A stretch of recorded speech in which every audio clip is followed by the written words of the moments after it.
paras.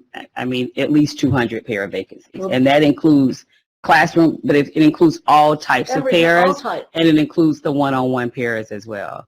And so that's even with the increase, we continue to work in that space. But I do agree with you that it's something that we need to have further discussion around. I think that, you know, doing the increase that we've done at this point has offered some assistance. That's really, our civil service areas have been some of the areas that we've seen more of an increase. We really have in those areas as well. But it's you know, there needs to be some conversation about the thought of that being the overall strategy, because in terms of thinking about the numbers of individuals that we have and the overall role for that, the overall opportunity for that role, I think that it requires some deeper discussion.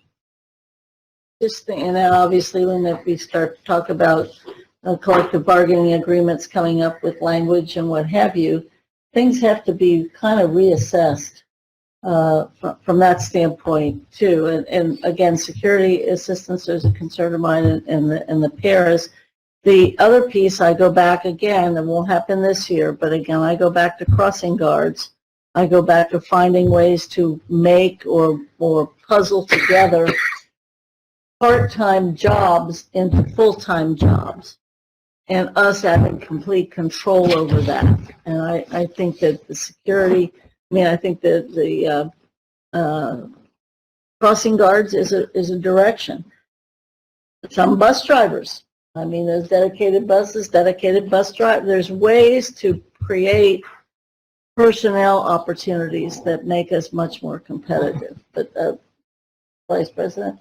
I'll just be quick because, one, I want to thank Jen for putting it and her team to putting the materials together, because I do think it's helpful to see at times the positions and what we've been doing. I think it's been something we've talked about for a little while, as to sometimes we have to do some reorganizing to put things into the right perspectives as to what they're doing and what the roles are, especially when we have people who are centrally budgeted, they're at the schools, and as we make those changes into what their roles are.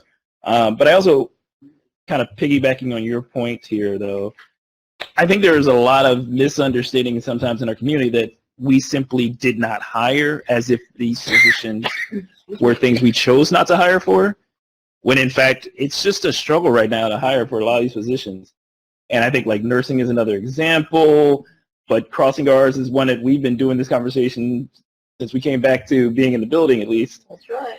To say, what are our efforts to do it? And it's like, the reality is that the folks who did some of these things in the past have made choices now not to do it going forward. So how do you bring a next group of people forward? And so I think that is something that's a absolute conversation we should have as part of a philosophy of the district. But I think it's important to recognize there is a difference between what we budget as far as an FTE position versus what we can fill. And that sometimes will have implications in the school building of what services can be provided and what can't. I would agree. President Bell?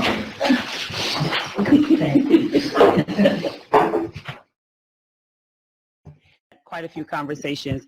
Paraprofessionals are not new to our district. We've had our paraprofessionals for a long time in the district, so that's not a new position that's been added to us. I do think that there is definitely value, and we've had some conversation about, and the district started doing some work around that, but there's a lot more work to do around pipeline programs. So as President Bell is speaking of the curriculum is really about how we are able to get individuals in pipeline programs so that as they're moving from one phase to the next, that they're able to then go into a position that they're eligible for.